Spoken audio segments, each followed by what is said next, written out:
Donating your body for plastination. This brochure contains important information that you will need if you are thinking about donating your body for plastination. So, the heads have been put into roasting pans of the disposable aluminum variety for the same reason that chickens are put into roasting pans. You know, to catch the drippings. Everything measured. A man twists a tuft of your hair out for no reason other than you are lying naked before him. He's bored. Moments ago he was weighing your gallbladder. Then he was staring into the empty space where your lungs were. They call you an organ donor. As if something other than taxes outlast death. Not only is he positioned beneath a pool of light without the cover of clothing, he's completely devoid of skin and hair. A man stripped to nothing but bone and muscle. A man whose stomach, liver, and intestines perch like books on a shelf for all to see. Standing before a crowd of reporters and photographers, this man is more naked than most of us will ever be.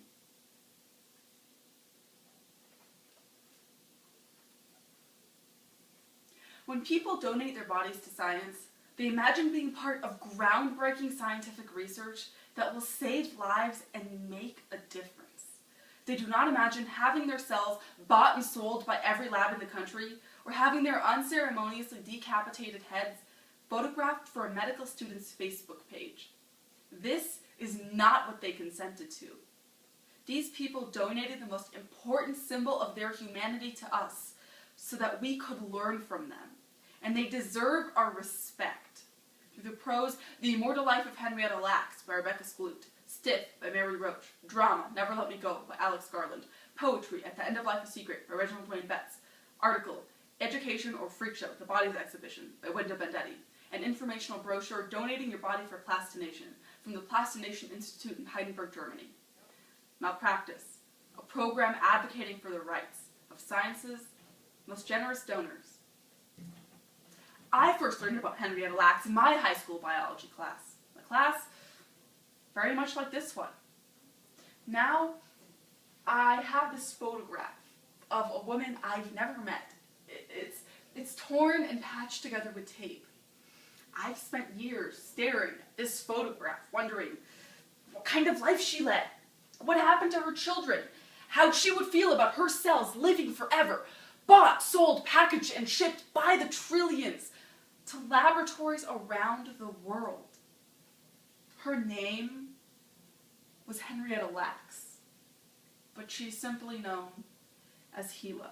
I don't think I can keep silent on this anymore. Do you know what happens to children when they grow up? No, you don't.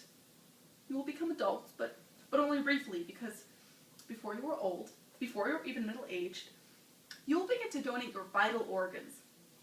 This is what you've been created to do. And after your third or fourth donation, your short lives will be complete. Many of those who come to the Body World exhibition have expressed their gratitude for the donors. So I'm observing a facial anatomy and facelift refresher course. The whole thing has the look of a catered reception. What I'm trying to do is think of them like wax. It's easier to think of them like objects, not people. They look like rubber Halloween masks, but they also look like heads, and my brain has no precedent for human heads on tables or roasting pans or anywhere other than, I don't know, on top of human bodies. My name is Kathy. I'm 26 years old and I've been a carer for 7 years now. My donors have always tended to do better than expected. They're hardly ever classified as agitated, even before a fourth donation. Anyway, I'm not making any great claims for myself. The truth is, you were lucky. Me, Tommy, all of us. The donor fills out a form in which he or she explicitly declares that their body is being made available.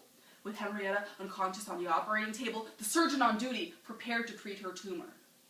But before he did this, though no one had told her this was happening, or asked her if she wanted to be a donor. The surgeon stripped 2 dime-sized pieces off of her tumor and put them in a petri dish. Your feet are regular feet. There are 2 of them, and no mark to suggest you're ever an expert mathematician or runner of debate championships. From the time your body was carted before him to the time your body was being sent to the coffin, every pound is accounted for. So, this human head is of the same approximate size and weight as a roasted chicken. Ugh. Now, I've never been able to make this comparison before because I've never seen a head in a roasting pan before. But here are 40 of them. Therefore, Facial Anatomy and Facelift Refresher Course, sponsored by a medical center and run by half a dozen of America's most sought-after facelifters. Before today's facelifts, these heads got nose jobs in the Monday Rhinoplasty lab. Now, it's harder to justify using a cadaver to practice nose jobs, but it is still justifiable, right? I mean, cosmetic surgery exists for better or for worse, but maybe there should be like a box that you can check on your body donor form. Okay to use for cosmetic purposes. Check! In the lab, Henrietta's cells weren't merely surviving, they were thriving with a mythological intensity. Scientists divided the contents of the test tube into 2, and then 4, and then 6. Those cells grew to fill as much room as the scientists gave them, doubling every 24 hours, accumulating by the millions. Soon, scientists had thought that they had created the first immortal human cells. The true test of a cure is when a donor completes earlier than usual. Now, I'd never say I've become immune to the completions, but they are something I'm able to live with. My friend Tommy completed on his 4th donation. I've been given my notice now. My first donation is in 6 weeks. And what I'm not really sure about is whether our lives are so different from those of the people we save. We all complete, right? And none of us really understand what we've lived through or feel that we've had enough time. Don't doctors have to tell you when they used your cells in research? The answer to that is no. Not in 1951 and not in 2013. Today, most Americans have cells or tissue on file somewhere, usually without their knowledge. First, they remove the skin from the corpse, then they remove muscle from muscle, before finally removing the chest and abdominal walls. So I sit down at Station 13 with a surgeon named Rona and ask her if she plans to donate her remains. To my surprise, she says no.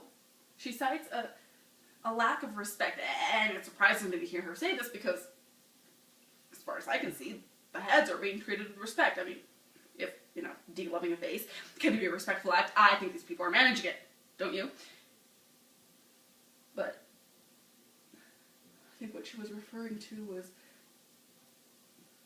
a few of the surgeons taking photographs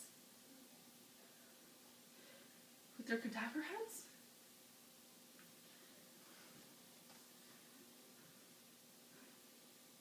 When you're dead, you can't refuse to sign a photo release. The seminar is nearly over and the surgeons are finally out into the hallway. Marlena is conscientiously respectful. She reaches out and closes the cadaver's eyes and replaces the white cloth over the cadaver's face.